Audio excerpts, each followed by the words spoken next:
আসসালামু আলাইকুম। প্রধান উপদেষ্টা ডক্টর মোহাম্মদ ইউনূস আবারও একটু করে সুর বদলাচ্ছেন। আবার শোনা যাচ্ছে যে তিনি পদত্যাগ করতে পারেন। কবে নাগাদ পদত্যাগ করতে পারেন?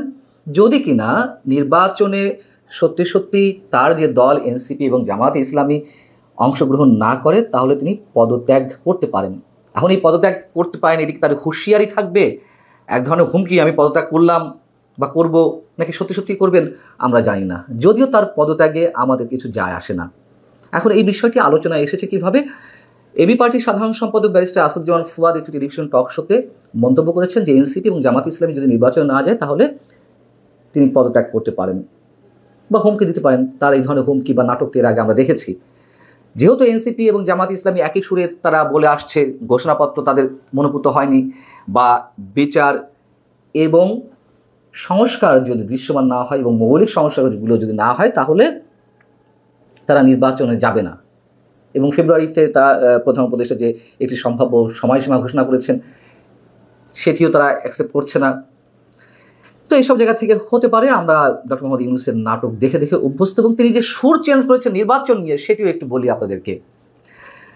সিঙ্গাপুর ভিত্তিক টেলিভিশন সিএনএ, এই সিএনএকে তিনি একটি সাক্ষাৎকার দিয়েছে, এবং সেই সাক্ষাৎকারে কী বলেছেন তাও নিশ্চয়ই আপনারা লক্ষ্য করেছেন।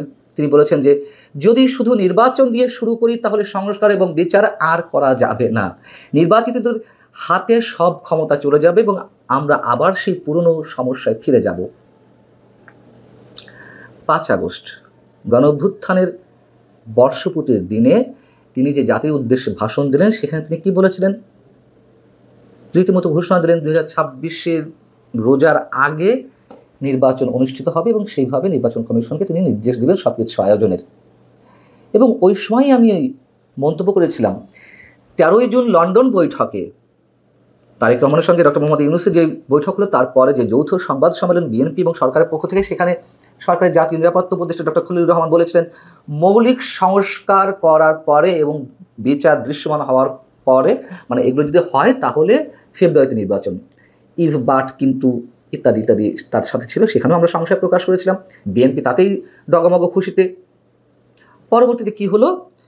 সরকারের কর্তা ব্যক্তিরা, প্রধান উপদেষ্টা, প্রেস সচিব থেকে শুরু করে আরও সবাই এই একই ঢোল বাজাতে লাগলেন। আর বিএনপির পক্ষ থেকে একেবারে নির্দিষ্ট করে বলা হলো, হ্যাঁ, প্রধান উপদেষ্টা বলেছেন যে ফেব্রুয়ারিতে নির্বাচন হবে। আসলে তা বলেননি, যেটা সত্য কথা। কিন্তু বিএনপি তাতেই খুশি। আচ্ছা, খুশি হওয়ার পরে বিএনপি সরকারের একচেটিয়া সমর্থন দিয়ে যাচ্ছিল, এবং 5 আগস্টে তিনি এ ধরনের কোনো শব্দ উচ্চারণ করলেন না। জাস্ট 10 দিনের মাথায় এসে 15ই আগস্ট আমরা যেটা জানতে পারলাম যে তিনি সিএনএকে এই বক্তব্য দিয়েছেন। এবং এর মধ্যে আবার জাতীয় ঐকমত্য কমিশনের মেয়াদ বাড়ানো হয়েছে, ঐকমত্য প্রতিষ্ঠা হয়নি, কীভাবে জুলাই সনদ বাস্তবায়ন হবে বা এর আইনগত ভিত্তি থাকবে কিনা। সিএনএকে তিনি আবার বলছেন, খেয়াল করুন, নির্বাচন যদি বৈধ না হয়, তাহলে তো আয়োজনের কোনো অর্থ নেই। আহা, এই কথার অর্থ কি? নির্বাচন যদি বৈধ না হয়, বৈধ বলতে তিনি কি বোঝাচ্ছেন? আমাদের এত সংস্কারের প্রয়োজন নেই, একটা নির্বাচন দিন, এটি অনিবার্য এখন এই মুহূর্তে। বৈধতার সংজ্ঞা তিনি কিভাবে দিবেন? একটা অবাধ, সুষ্ঠু, নিরপেক্ষ নির্বাচন, অংশগ্রহণমূলক নির্বাচন, সেটি তো সম্পূর্ণ বৈধ একটি নির্বাচনের রূপ নেয়। এখন তিনি কি আওয়ামী লীগের অংশগ্রহণের কথা বলেছেন, ইঙ্গিত দিতে চেয়েছেন? অবশ্যই অংশগ্রহণমূলক নির্বাচন ছাড়া সেটি আসলে কোনো ন্যায়সঙ্গত ভিত্তি থাকে না। তার তো আর দেওয়ার কথা নেই, তাই না? মানে সেই সাহসটা তার নেই যে আওয়ামী লীগকে নিয়ে নির্বাচন তিনি করতে চান, সেই মনোভাব প্রকাশ ঘটাবেন। আচ্ছা, যখন 13ই জুন বৈঠকের পরে 5 আগস্ট আবার এই ঘোষণা দিলেন, তখন বিএনপি ডুগডুগি বাজাতে শুরু করলো, এবং আবারও সরকারের সব কিছুতে সমর্থন দিয়ে দিল। যখন সরকারের একাধিক উপদেষ্টা, কিংবা কারো মতে 8 উপদেষ্টার ভয়ঙ্কর সব দুর্নীতির অভিযোগ রয়েছে, প্রমাণপত্র রয়েছে, এমন সব আলোচনায় এলো, তখন বিএনপি বলল, না, সততার সঙ্গে সরকার কাজ করছে, এই সরকারের সবাই সৎ। বিএনপি এমনভাবে তাদের বক্তব্য উপস্থাপন করলো যেন এই সরকার পুত পবিত্র। এখন ডক্টর মোহাম্মদ ইউনূস যে কথাবার্তাগুলো বলছেন, যে আশ্বাসগুলো দিচ্ছেন, তার প্রতি অন্তত দেশের বড় একটি অংশের কোনো ধরনের কোনো আস্থা নেই, কোনো ধরনের সমর্থন নেই, ভরসা নেই। এই যে যেমন 5 আগস্ট থেকে 15 আগস্টের মধ্যে 10 দিনের মাথায় তার সুর চেঞ্জ করে ফেললেন। শুরু থেকে বলে আসছি, নির্বাচন এই সরকারের অধীনে হবে না, অথবা এই সরকার দিবে না, শুরু থেকে একেবারে বলে আসছি। কিন্তু বিএনপি সেই বক্তব্য, প্রধান উপদেষ্টা এইসব বক্তব্যকে সামনে রেখেই তারা সামনে এগোতে যাচ্ছে। এবং এর সাথে আর একটা কথা বলে রাখি, আগেও বলেছি, আইন শৃঙ্খলা পরিস্থিতির যে অবস্থা, এটি আরও চরম অবস্থায় যাবে, আরও খারাপ হবে। তখন সরকার বলবে যে দেশের এই পরিস্থিতিতে আসলে নির্বাচন তো দেওয়ার পরিবেশ নেই। নির্বাচন কমিশন তো অবশ্যই ডিসেম্বরে গিয়ে নির্বাচনের শিডিউল ঘোষণা করবে, তফসিল ঘোষণা করবে, তার আগে তো নয়। এবং আমি বলে রেখেছি যে এই কয় মাস যাতে নিশ্চিন্তে থাকতে পারে, রাজনৈতিক দলগুলোকে ঠান্ডা রাখতেই এ ধরনের একটি ঘোষণা দেওয়া হয়েছে। তার প্রমাণ কি মিলছে? ধরুন ডিসেম্বরে গিয়ে আমাদের কথাগুলো সত্য হলো, নির্বাচন কমিশনের পক্ষ থেকে বলা হলো বা সরকার বলল যে না, এই পরিস্থিতিতে নির্বাচন দেওয়া যাচ্ছে না, যদি কিনা আইন শৃঙ্খলা পরিস্থিতির অবস্থা আরও অবনতি ঘটবে তো বটেই, যা কিছু চলছে তাতে আইন শৃঙ্খলা পরিস্থিতির অবনতি ঘটা ছাড়া অন্য কিছু কল্পনা করা যাচ্ছে না। তখন বিএনপি কি করবে? আন্দোলন সংগ্রাম করবে, আবার আলোচনা হবে, আবার এক টেবিলে বসতে হবে। তাতে আবার কয় মাস যাবে? সিঙ্গাপুর ভিত্তিক টেলিভিশন সিএনএ-কে প্রধান উপদেষ্টা আরও বলছেন যে তার নেতৃত্বাধীন সরকার আইনের শাসন, জবাবদিহিতা ও ফ্যাসিবাদ বিরোধী রাষ্ট্র ব্যবস্থা গড়ে তোলার চেষ্টা করছে তার সরকার। এগুলো না, আমরা আসলে কি বলবো, খুব জুৎসই ভদ্রচিত শব্দ খুঁজে পাচ্ছি না। আমাদের লজ্জা পাওয়া ছাড়া আর কিছু করার নেই।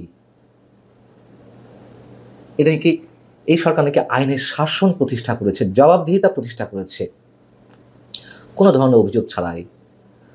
আওয়ামী লীগের যে নিরপরাধ নিরীহ মানুষগুলোকে তাদের নামগন্ধ পেলেই, আওয়ামী লীগের সঙ্গে সম্পৃক্ততা পেলেই যেভাবে গণহারে গ্রেপ্তার করা হচ্ছে, আসামিদের কোনো প্রকার জামিন দেওয়া হচ্ছে না, মিথ্যা হত্যা মামলায় একের পর এক মানুষকে জড়িয়ে ফেলা হচ্ছে, মানুষকে নানানভাবে হয়রানি করা হচ্ছে, রাস্তাঘাটে মানুষকে বিবস্ত্র করা হচ্ছে, একের পর এক গণপিটুনি, প্রকাশ্যে চাপ হাতি দিয়ে মানুষকে খুন করা, বাক স্বাধীনতা হরণ করা, গণমাধ্যমের উপরে মবের হুমকি প্রতিষ্ঠা করা, এসব আইনের শাসন, এইগুলো জবাবদিহিতা?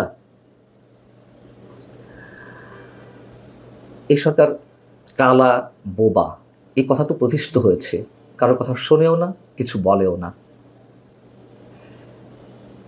সরকারের উপদেষ্টাদের বিরুদ্ধে যে শত শত কোটি টাকার দুর্নীতির অভিযোগ, এই একটা বছর এর মধ্যেই যেসব অভিযোগ উঠতে শুরু করেছে, তার প্রমাণও কোনো কোনো ক্ষেত্রে পাওয়া যাচ্ছে। শুধু তদন্ত হচ্ছে না, সরকারি পর্যায়ে থেকে কিছু বলা হচ্ছে না,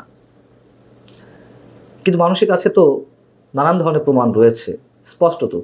তদন্তটা কে করবে? মানুষ তা তদন্ত করবে না। তদন্ত করলেই বোঝা যেত, তাও নিরপেক্ষতার সঙ্গে। দুদক তদন্ত করবে, আর সেই তদন্তের উপরে আমাদের আস্থা রাখতে হবে। যাই হোক, এবং এই সরকারের সবচেয়ে বড় যে গুণ, তা হচ্ছে সরকারের সংশ্লিষ্টকর্তা ব্যক্তিদের অনেকেই কথায় কথায় যে পরিমাণ মিথ্যা বলেন।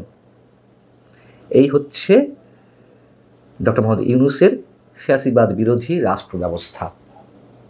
তিনি আবার খুব জোরালো গলায় দাবি করেন আরও অনেক কিছু বেরোবে। সুর চেঞ্জ করা শুরু করেছেন, বদল করা শুরু করেছেন, এবং সরাসরি স্পষ্টত আমরা অনেক কিছু তাদের মুখ থেকে শুনতে পাবো, দেখতেও পারবো নিশ্চয়ই। এবং এগুলো নিশ্চয়ই কোনো কিছুই আমাদের আশাব্যঞ্জক কিছু নয়, সবই আশঙ্কাযুক্ত।